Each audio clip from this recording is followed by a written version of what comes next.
देवराजसेव्यमानपावनाङ्घ्रिपङ्कजं ज्ञानयज्ञसूत्रमिन्दुशेखरं कृपाकरं नारदादियोगिवृन्दवन्दितं दिगम्बरं काशिकापुराधिनाथकालभैरवं भजे।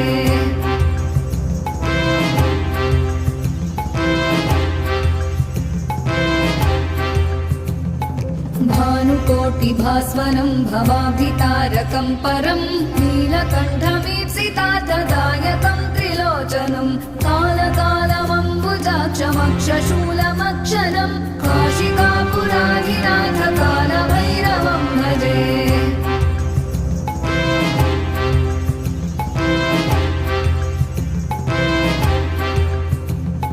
शूलटङ्कपाशदण्डपाणिमादिकारणं श्यामकायमादिदेवमक्षरं निरामयम्